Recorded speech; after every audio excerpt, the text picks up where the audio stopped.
Once upon a time, Deladem stepped into the compound of his family house, his heart pounding with excitement, eager to surprise his family with his arrival. But now, what he saw was not what he had ever expected to see in a million years. As he walked in, he spotted Ofosua in front of the house. But his joy quickly turned to confusion, and his smile replaced by a frown. Whose baby is that? The Ladem's voice was barely above a whisper as he asked, pointing at Ofosue's rounded belly. Ofosue's hands trembled, and the bowl of water she was holding slipped, crashing to the ground. She instinctively clutched her swollen belly, taking a shaky step back. Then, without a word, she turned and ran inside. The Ladem didn't move, his body locked in place, his mind struggling to process what he had just seen. He had been gone for 6 years, 6 long, brutal years. Canada had drained him, working 3 jobs, breaking his back in the freezing cold, all to build a future for his family. And now, after all those sacrifices, after dreaming of this moment for so long, this is what he was welcomed home to? His wife, pregnant? I mean, how? A wave of nausea rolled over him. He had wanted to surprise them, to walk into his family home unannounced, but it was he who had been surprised. Or was it betrayed? The front door creaked open. His mother stepped out to see what the commotion was all about. She gasped in shock before breaking into a wide smile. Della, my son, why didn't you tell us you were coming? She rushed forward, hugging him tightly. We would have made your favorite fufu. The Ladem stood stiff in her embrace, his arms limp at his sides. He barely heard her. He was still staring at the door Ofosua had disappeared into. His mother pulled him inside. Papa, Papa, see who is here. On the couch, his father looked up from his newspaper, pipe in hand. His eyes widened in shock before a slow smile spread across his face. The Ladem, my son, you are back. The Ladem nodded stiffly. His mother bustled around calling for food. Ofosua reappeared, balancing a tray of food, avoiding eye contact. She set it down gently, her hands trembling. Where is Dovlo? The Ladem asked, his voice tight. At the mention of his brother's name, his father choked on his food, coughing violently. His mother patted his back, but her eyes darted nervously. Just then the front door opened. Dovlo walked in casually. He didn't see the Ladem at first. He strolled straight to Ofosua, grinning. My baby!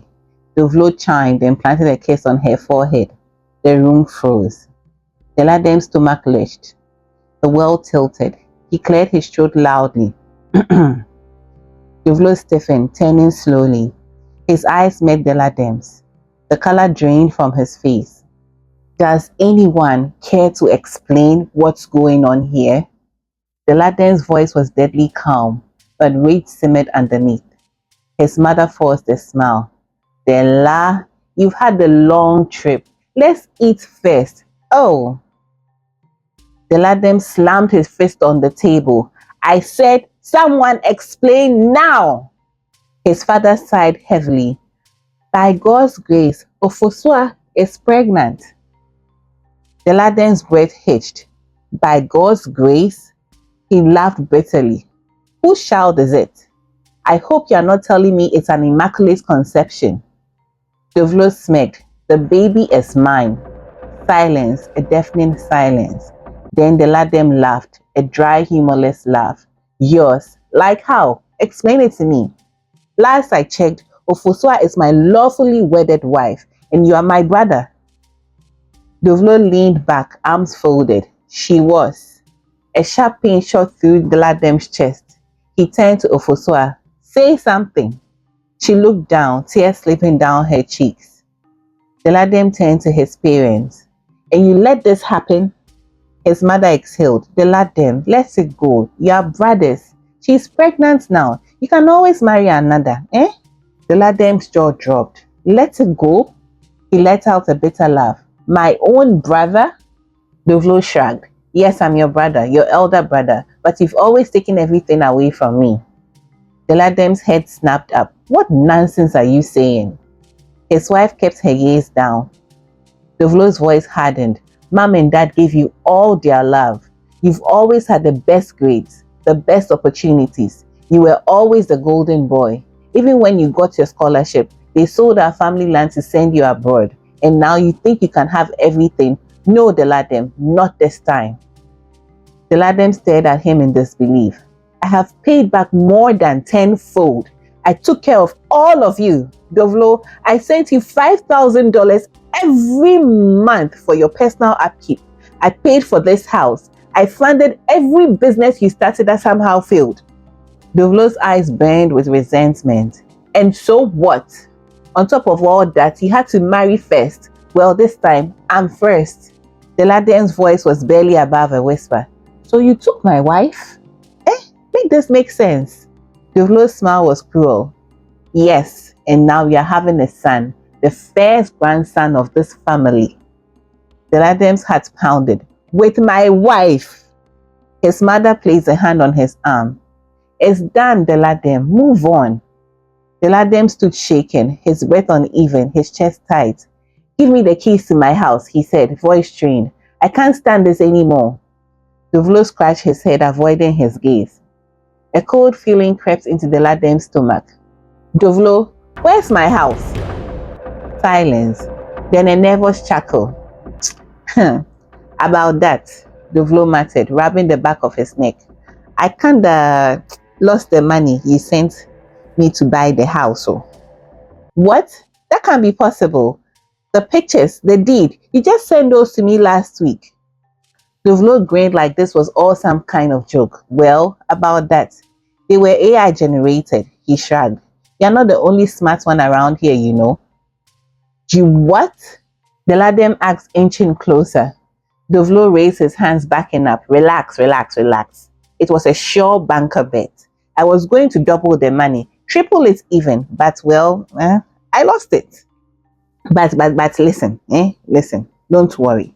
The lotto doctor has promised me some numbers. Too sure. By the end of this week, I'll win it all back and give you your money. Deladem lunged, slapping Dovlo across the face. I'll have you arrested. His mother screamed. You will do no such thing to my only son. Deladem turned to her, breathing hard. Your only son? What does that make me, Mama?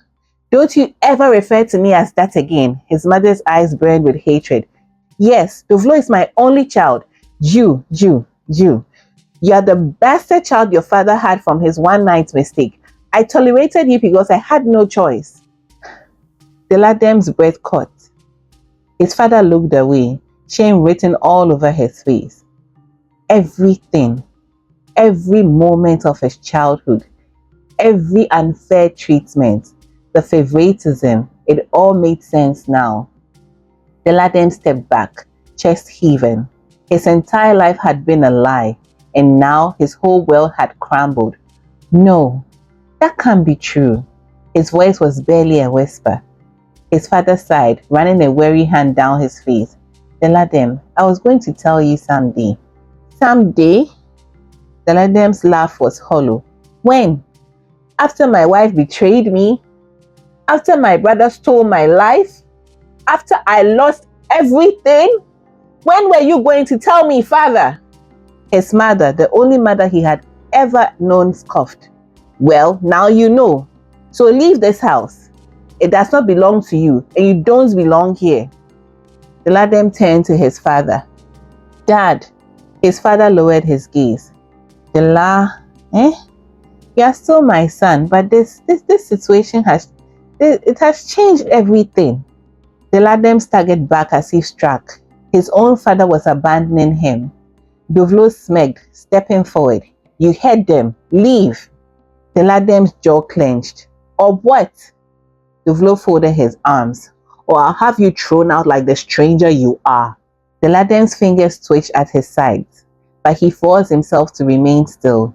He had nothing left here. Without another word, he turned towards the door. Dela, where will you go? Ofosue's voice was soft, hesitant. Deladem stiffened but didn't turn around.